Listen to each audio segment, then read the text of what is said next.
Shalom, giving all honor, all praise, and all glory to Yahweh, Bahashum, Yahushai, Bahashum, Arachak, Wadash. Double honors to the elder apostles and bishops of the great millstone that rule well. And as always, peace, blessings, and salutations to the tabernacle of David, the for elect, that are scattered abroad across the four winds of the earth. And I thought I'd just do a quick little lesson. You know, I saw this little short pop up, and it's interesting that people are starting to point out, you know, how mentally unstable and ambivalent Donald Trump is, and especially under this current administration, that ultimately, you know, he's under the control of the Zionists. You know, that's you know, the most obvious thing to point out. So when you look back to his campaign runs, you know, prior to his second administration, you know, he was always talking about how,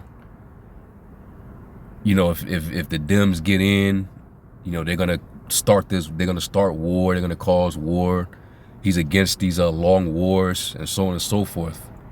But notice, since he's gotten in, how many wars that he's gotten the U.S. into, right? So this is really showing that he's really the unstable one. All right, he's not a real legitimate leader, okay? And he's getting bad advice. He's obviously being prompted up by a bloodthirsty, you know, child sacrificing regime, you know, full of warmongers. So he's now in a mode of, you know, crashing out for the Zionist. All right, and this is what this is going to do, is just going to basically drag Babylon down along with those said people. All right, this whole thing that started with Iran, this is only the beginning, and it's not going to end good. So anyway, let me play this little short, and then I'm going to play another video. It's quite a shift for Donald Trump. In 2016, 10 years ago, he was saying that he was against forever wars. He called Hillary Clinton a trigger-happy hawk. She's trigger-happy and very unstable. Things have completely changed. Yes, and there are also some videos of him claiming that Obama, back in the day, was about to launch a war on Iran because of low popularity, and also because he didn't know how to do negotiations. To start a war in order to get elected, and I believe that's going to happen, would be an outrage. This is some 10 plus years ago, but yeah, it is a reflection of how he has changed from Trump the campaigner to Trump the president. And the scriptures say a double-minded man is unstable in all his ways. But, you know, part of that influence is the fact that the Zionists, you know, they got his ass. All right? He's their puppet, and he has to do whatever they tell him to do. All right? So let me go from there, because they're definitely biting off more than they can chew, you know, starting this war with Iran. But we know that this is all for prophecy's sake, because the Lord is using Iran as a bait. All right, and who planted that bait? The Amalek. All right, they're in the Zionist oligarch. All right, and this is what's going to cause Babylon to get caught in that snare, that trap. It's gonna lead down that hole of destruction. So let me go here now, and I want to go to the end of this video. This is Saeed Mohammed Marandi. You know, he's a representative for Iran, and you know, he gives basically his input based on what he's seeing, because he is Iranian, and he's an Iranian citizen. So he's going to give you an unbiased view, all right, because most of these controlled outlets are all biased towards the West. It's all Western media. All right, so I'm gonna go to the end, and I just want y'all to, hear what he actually say. It was pretty interesting. So I'll probably start. I'll start right here. Major price, but it is the only way forward. We are not going to accept subjugation. We're not going to accept humiliation, and we cherish our sovereignty. And I don't see any way forward. So this is going to be a battle of wills. But for us, this is both an existential war. For them, it's a war of choice for the sake of the Epstein class, for the sake of Zionists. But in addition to that, Iran has an extra, and the axis of resistance, they have that extra capability. And that is the culture of Ashura that is so much a part of this whole axis of resistance. And as I said, it makes you think, especially the series of events that have been happening over the course of time, and especially last summer, that Iran, they have been taking a lot of L's, various supreme leaders getting put to death, their senior war generals all being put to death. But I wonder, did they take all this playing possum to have the Israeli regime underestimate the power and the strategy of Persia? And now, they've played possum long enough, and they showed a little bit of what they are capable of, but not to the point where the Israeli regime, along with America, Babylon, that they feel that they can try to topple their particular regime in a short span of time. I mean, they're gonna realize, hey, remember when you was in Afghanistan? Remember when you was in Iraq? When you tried to take it over to their territory, you didn't just leave out. It wasn't a quick fade. All right, you ended up in a battle, and you lost a lot, and it was drawn out for a certain period of time. All right, this is Iran we talking about. But let's continue to hear him cook. martyrdom of Ayatollah Khamenei is something that has shifted the situation across the region, and people in Iraq are moved, people in Yemen are moved, people elsewhere are moved. This is going to, if the war expands, if the war continues and expands, this is going to be very detrimental to the West, because it gives the resistance more strength and more, it makes it more potent.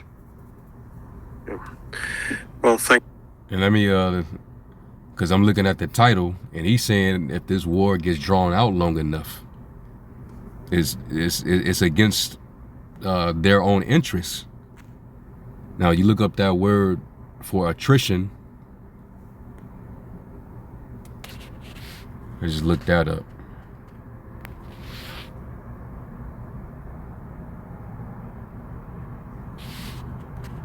Oops, Salakia. Let me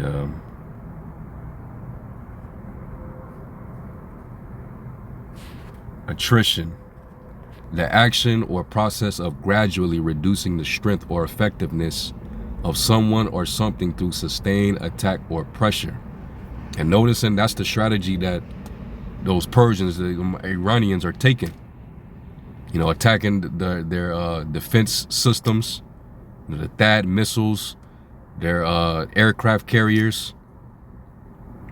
All right, they're trying to reduce their strength by attacking all these different areas, these strategic targets. We know that how Israel and them get down. They'll attack a hospital or a school full of children.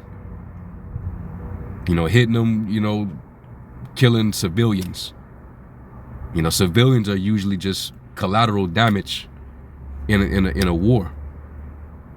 but they're trying to be more strategic about it.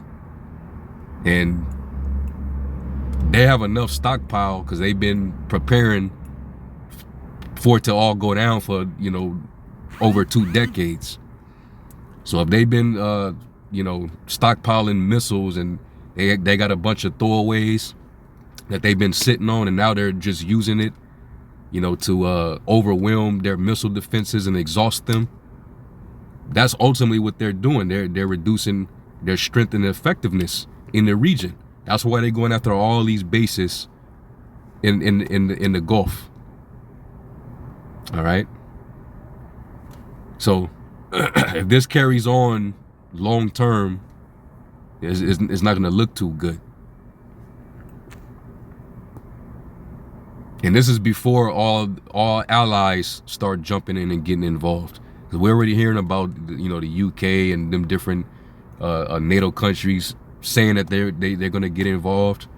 I don't know how far along they're going to get involved in that, you know, or what they can possibly do. But hey, Iran, they got people on their side too that want to get in.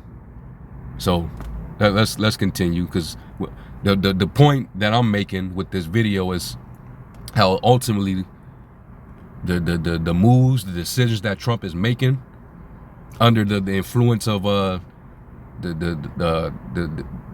little hats is gonna drag him into something that he didn't expect. Okay, so let's continue. Thanks for taking the time. And yeah, this is everyone that speaks to about this seem to agree. There's some you know, some are thinks this you know, can be put into a category as sympathetic to Iran, others are more hostile to Iran, but everyone seems to agree that this was not a very well thought through war, that this is probably a massive mistake. And I think over the next now that he didn't think it through, all right, and that's why he's had an ambivalent approach to this. Okay, and when you go to war, even the scriptures tell you. Let me look for it real quick. But when you go to war, you're supposed to have, you know, advisors, you know, counselors.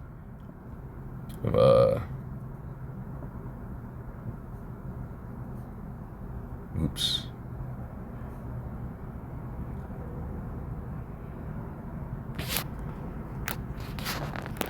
Without counsel.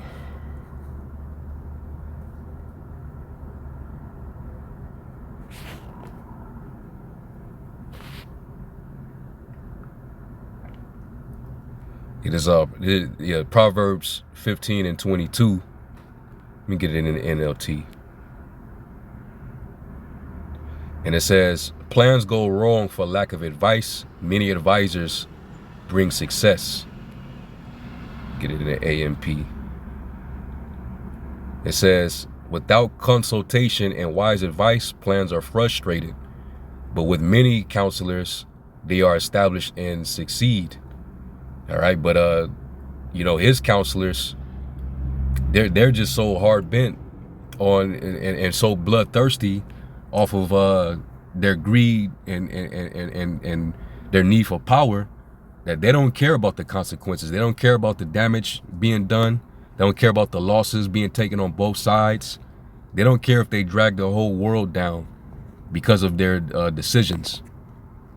Okay, so I'll let you know right there that they're not as wise as they put on. All right, they're straight up crash outs, especially since their kingdom is in the midst of falling. You know, the Lord is you know, putting that spirit in these nations to despise Esau. They're becoming small among the heathen and greatly despised. So all they really have is each other at this point. So who gonna really come to their aid and rescue like that when they're the main aggressors? They're the ones that's causing all this turmoil, all this death and destruction. A lot of civilian casualties. The world is paying attention, man. So let's go from there. I think there was another one in Ecclesiastes.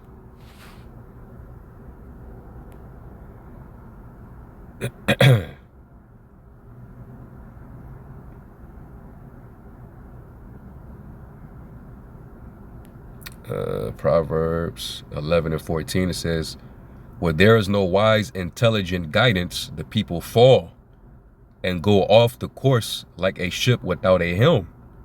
Just totally out of control. But in the abundance of wise and godly counselors, there is victory. And these devils, they're so proud, they think that they're going to get a victory. And that's just nothing but their pride. Like it says in Obadiah, the pride of thine heart has deceived thee. So they going into this thing ultra confident. But they have not the slightest clue, man, that the Lord is lining these devils up. Okay. Proverbs 20 and 18, it says, plans are established by counsel, so make war only with wise guidance. And I don't think Trump is getting that. So now you got incompetence, you know, within their operation. You had 3 freaking U.S. fighter jets that got shot down in Kuwait. And they're claiming that it was friendly fire. We're like, what are y'all doing? Dude, I know little old Iran ain't got them that damn paranoid. That they're shooting down U.S. fighter jets mistakenly. You know? But anyway, let's finish this up. Next few days, that will become evident to all. So thank you again for taking that. Yes, I have no doubt that this was a catastrophic mistake for Trump and the whole Zionist project. But they are too drunk to understand what they've done. He said they're too drunk to understand what they've done. Hey. So that takes me to this scripture here in Isaiah 19. And I'm going to start at the 12th verse. All right, and this, it's talking about Egypt, but we're in modern day Egypt. So this is actually, this applies. All right. Because we're spiritually in Egypt. We're spiritually called Sodom in Egypt, according to Revelation 11. So it says, Isaiah 19 and 12 in the NLT, it says, where are your wise counselors, Pharaoh? Let them tell you what God plans, the Most High plans, what the Lord of heaven's armies is going to do to Egypt. The officials of Zoan are fools, and the officials of Memphis, these are cities in Egypt, are deluded. And we got a Memphis here in modern Egypt, down in Tennessee, state of Tennessee. All right, with a pyramid right by the Mississippi River, just like the Nile, right? It says the leaders of the people have led Egypt astray. And people are seeing that in there. You even got MAGA. They're turning on Trump. They ready to throw away their MAGA hats and you know, denounce that whole movement. They feeling betrayed. They're feeling like they were misled. Like you had the damn Hodge twins, them 2 coons. You know, they put out a post describing their disappointment and feeling of betrayal with Trump. They're disgusted with him because he's not serving the interests of the people, obviously. All right, you people, you know, you're pretty much useless to the regime that he's actually serving. That's why their interest is being served over you, and you're being completely ignored, and you got to suffer the conditions as a result of what they're leading this administration through. So you better believe it's going to be a lot of anti-government sentiment all throughout the country. You know, a lot of more protests, more resistance from his own citizens. You even got American citizens and Persians in America that's actually protesting against America on this particular war. You know, you had people in Bahrain that saw the strikes, and they were actually celebrating. So, yeah, man. Continuing on, it says, the Lord has sent a spirit of foolishness on them. Right? So all their suggestions are wrong. Whoever's advising Trump, it is they they have no idea that they're leading them wrong. But at the same time, hey, this is all part of the will of the Most High. At the end of the day, the Lord, he can frustrate plans. All right? He can cause advisors to become foolish. He can put a lying spirit on false prophets and make them, lying spirits. So the Lord is doing the same thing with their advisory. Their left-hand counsel. It says they caused Egypt to stagger like a drunk in his vomit. All right, like Morandi just said. They're too drunk to realize what they're doing. Over the next few days, that will become evident to all. So thank you again for taking that.